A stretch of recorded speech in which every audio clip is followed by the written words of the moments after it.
case you're wondering about, I'm not hot, this feels like home. So thank you all for the warm welcome.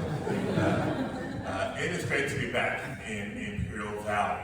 I've been here many years ago as a member of the Los Angeles City Council, getting to know colleagues in the area. I was here in the region as a state senator, working with colleagues in the area. But this is my first time as your United States Senator. And I promise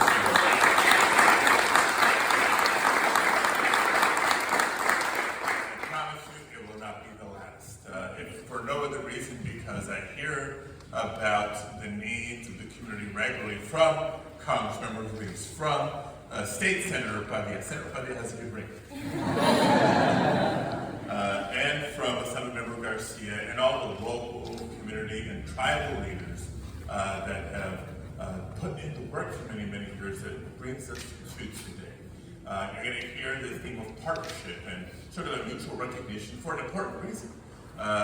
Chairman, appreciate you and the tribe's involvement with all of this. Secretary Crowfoot from the state of California. Of course, Commissioner Tootin. Think the world of her. You think it's tough navigating just some Salton Sea issues and some local stakeholders? Imagine having to corral 7 states and negotiate how much water we're going to use, how much water we're not going to use for the foreseeable future. I don't know anybody else that can do it the way Camille does it. So give her another round of applause.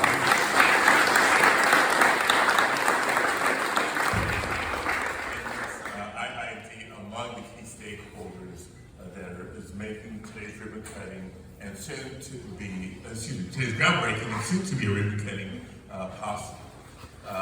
Today is a huge day for the region, for not just the Salton Sea, but for the wildlife that depends on this ecosystem and for all the communities that live around the sea. As Secretary Crowfoot mentioned, we're celebrating $254 million in federal investments in restoration work in the sea. And today's official groundbreaking of the Species Conservation Habitat Project expansion. This isn't the first phase. This isn't the beginning of a project. This is the ongoing work that has been needed for so long. And it's a big day because it is a significant step forward in the fight to reverse the declining water levels in the sea, because we know the dangers of inaction. But failure is not an option, not for NASA and not for the Salton Sea. In the last few years, we've seen more and more of the lake bed exposed. We've seen smaller habitat for fish and less healthy habitat for fish, and in turn, the migratory birds that rely on to survive.